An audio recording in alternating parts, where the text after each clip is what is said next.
Hello, my name is Dr. John Paul Churchill. It is great to have you with me today. Today I'm going to be talking about biblical leadership.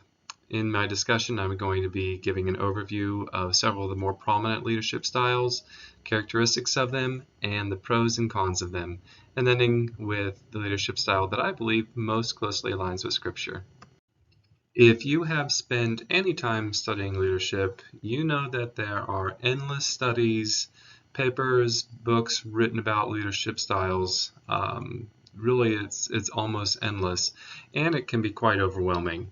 I'm sure you probably come across some of these resources, and the purpose of today's lecture is to not do really an in-depth look at all of the different leadership styles, but really give you a bird's eye view of the more prominent, more popular leadership styles that have been out there over the past several decades. Each of these leadership styles, like I said, I'm going to give an overview of them, give a bird's eye view of them, and then end with a leadership style that I believe most closely reflects what the biblical view of leadership should be. So the first leadership style that I want to talk about is called transactional leadership. This is one of those leadership styles that's been out there for a while, and you actually will see in use many times still today. It's basically an exchange between the leader and the follower, where the leader says, do this and I will reward you. Do not do this and I will punish you. So the follower really is being motivated by punishment and rewards. In organizations that use this style, the enforcement of the rules within the organization is going to determine the success of that organization. So it's really just if the leader is able to motivate or encourage the followers to do what he or she says to do, then it's going to be a successful organization. This type of organization, you will see it many times in businesses, for example, that have employees that are lower skill employees. A good example I can think of are fast food restaurants. Fast food restaurants, you have employees that they're told to do whatever their job duties are, and if they do those job duties, then they'll be rewarded. The most basic form of a reward is a paycheck. There can be other rewards too, though: bonuses, promotions, special perks. The employee of the month that gets a special parking space is one of those common ones that we see a lot of times. And then a punishment can be such things as they never get a promotion, or they don't get a pay raise, or they ultimately may lose their job. Within those organizations, you're going to have a couple of results of that. First of all, you're going to have employees that are not highly motivated. They are the employees that are simply there for the paycheck. They don't really care about the organization. They don't really care about really anything that the organization stands for. They just know that they have to come in for their shift, flip burgers for however many hours, and then go home. And that's pretty much what they look to get out of their job. Basically, their actions are motivated by a desire to avoid punishment. And when your actions are motivated by that, you are not going to be trying to excel. You, a lot of times, are going to be doing the bare minimum. So the second type of leadership style I'm going to look at is a step beyond transactional leadership. Transformational leadership. This is where it is based on radically changing an organization. You're going into an organization, you're not there to maintain the status quo, you are there to make big changes. A lot of times leaders will come into organizations that are struggling financially, that their profits may be decreasing, university enrollment is decreasing, and they're there to change things up, do a 180-degree turnaround. So because of that, because of the huge amount of change that they're trying to accomplish, they are going to have to stimulate, excite, and empower their employers, their followers. They have to get them revved up about this. This is a big change. This isn't going to be easy, so they have to get them really excited about it. Because of that, transformational leaders must be four things. They have to be role models. If they want their employees to work hard, they need to work hard. If they want them to have great ideas, they need to have great ideas. They have to show their employees what they want them to do and model it for them. Secondly, they have to be inspirational. Because organizations that are having a major transformation, this is difficult, this isn't easy, it can be scary. They have to inspire them. They have to get them excited about it. They also need to be intellectually stimulating. This is basically a kind of a fancy way of saying they have to challenge their employees. Their employees have to feel like they are going to grow in their job, that they're going to have new responsibilities, and that they're going to be able to do some really great things within their organization. And then lastly, they have to be mentors. To be able to truly get somebody excited and see change in them and in their organization, they have to mentor them. The leaders have to mentor them, show them, teach them, and walk alongside them to develop them into the employees, the followers that they need them to be.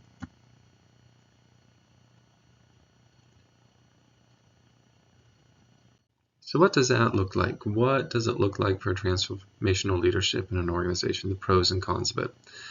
First of all, not everyone can be a transformational leadership. A leader with the ability to inspire and excite and motivate employees and followers, they tend to have charisma. Not everybody has charisma. That's more likely a personality that you're born with and that you don't learn or come by naturally, or that you come by naturally. So not everybody can be able to transform an organization through that leadership style. They also have to make difficult decisions quickly, because the organization is changing so quickly, is moving rapidly, there's decisions that are coming up and they have to be made fast. And so the leader is going to have to be able to have the confidence to do that and to be okay with potentially making the wrong decision. And then lastly, because of the nature of transformational leadership, because it's so drastic, it's so fast, it can often lead to a high burnout rate among leaders. So it's not always something that can be sustained. Third leadership theory that we're going to look at is servant leadership. And if you've looked at leadership styles for even a small amount of time or done even a small amount of reading about it, you probably will have come across servant leadership. And that's simply because it's very popular. Even you'll hear it in Christian circles, but even in secular organizations, secular companies, it enjoys widespread use. Places like Zappos.com, Starbucks, Marriott International, Nordstrom's, and Men's Warehouse all utilize servant leadership to some degree. So with all that being said, what is servant leadership? And according to Wilson, it is the process of removing obstacles that prevent others from doing their jobs and enabling followers to realize their full potential. So basically it's focused on others, focused on those underneath you. Greenleaf, who initiated the idea of servant leadership, says it focuses on the growth and the needs of others. The leader does not consider themselves superior to others. They see those underneath them, from the janitor all the way up to upper management, as just as important and just as necessary as them. Another characteristic of servant leadership is that each member of the organization is respected. This gives value to the employees, it gives them a sense of worth, and hopefully empowers them. This mirrors the biblical concept that we are to serve others as Christians. When Christ was on earth, he served those around him, the disciples, the people that he came across, and by doing that, he led others. So servant leadership, it's a great concept. It has a very strong biblical basis in it, but there are some pros and cons to this leadership style. So what are the pros of this leadership style? Because servant leadership is so popular, there obviously are going to be some good things about it. First of all, it can be more effective than transformational leadership. This is because you're considering those underneath you, and transformational leadership can have a aspect of kind of being a roughshod, just riding rough over everybody else underneath you and just ramming things through, whereas servant leadership is much more collaborative with those that work underneath you. It has a positive impact on employees' attitudes in several areas: their work, their job performance, trust in each other and in upper management, satisfaction with their job, and the commitment towards the organization. So it can be really positive for employees and for followers. A couple of cons of it: the leaders can be susceptible to their followers manipulating them, because they're focused so much on the needs of their followers and their employees, their needs can sometimes override the needs of the organization. And in close relationships, it can cause the leader to be potentially manipulated. I used to work for an organization, nonprofit organization, where the executive director had a volunteer that they became close with. And they had a close relationship with them, they worked with them, they really poured into that individual. And over time, that individual became unhappy with the leadership of the executive director and actually tried to get them removed, tried to manipulate and tell the leader, the executive director, what they wanted them to do. And when the director didn't listen to them, they actually had to try to get the board to remove them and replace them with her. But this didn't happen. The director actually removed that person, but they did try to, because of that relationship, they tried to manipulate it towards their own ends. And another con of it can be difficult for leaders to be true to their vision and the needs of their followers. Because if you're so focused on your followers, your employees, you might not want to be able to make the tough decisions that can ultimately include letting somebody go when you're focused so much on their needs. So potentially the individual can override the organization as a whole. So the last leadership style that I'm going to look at is called steward leadership. Now this might be one that is new to you, might not have heard of it before, because it is a relatively new idea, new theory out there. So it hasn't gotten a lot of books written about it and people talking about that, but it's a very intriguing, and I think has a lot of merit to it, so we're going to talk about it today.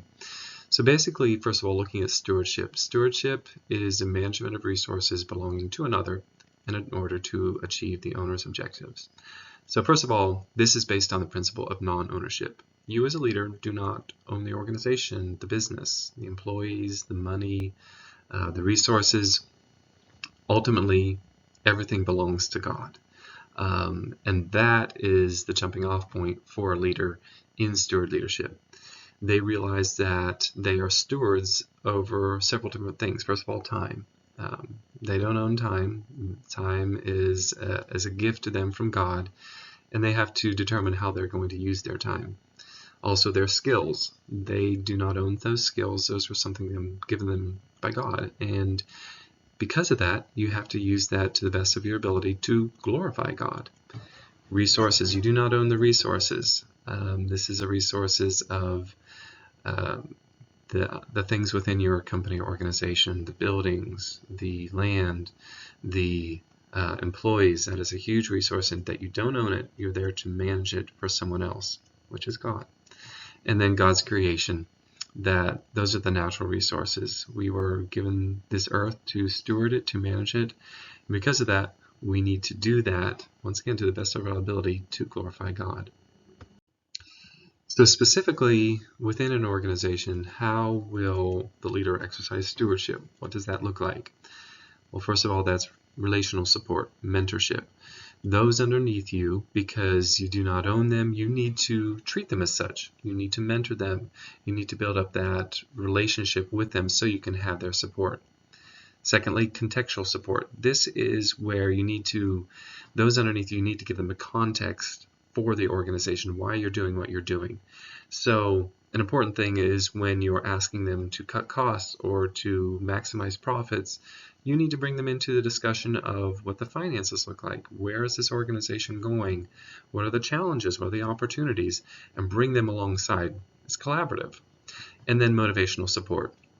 You need to support your people by motivating them, realizing you don't own them. You can't make them do anything, so you need to be able to motivate them, help them share the vision, the goal, the mission of your organization, and then their part in it and how they can make your organization a success. So what is the result of stewardship or steward leadership? Well, researchers have found that there's a higher social and ethical responsibility among those organizations and those leaders that exercise stewardship. They're being responsible because they understand that they don't own these resources. They don't own the things that they've been giving management over, so they're going to be more responsible for them. And they focus more on the needs of the owner. The owner of the organization is ultimately who they are trying to please. And ultimately, the owner of everything is God, so we're trying to please God and be good managers of what He has given us stewardship over. Steward leadership is also going to be participative, but out of necessity, but it has to be authoritative as well. And this is where servant and steward leadership part ways in many aspects. So servant leadership is focused solely on the individual and developing them, and so the needs of the organization don't always take precedence. Whereas a steward realizes they do have stewardship over those employees, those followers, but ultimately it's the organization who has the organization that has to be taken into consideration because of the need to honor and manage the resources of the owner. And steward leaders must be collaborative. They can't do this on their own. They can't make people do it, and so they have to work with others in order to be able to reach their goals. So in conclusion, because this is a discussion of biblical leadership, which leadership style most closely reflects a biblical view of leadership? In my opinion, that is steward leadership.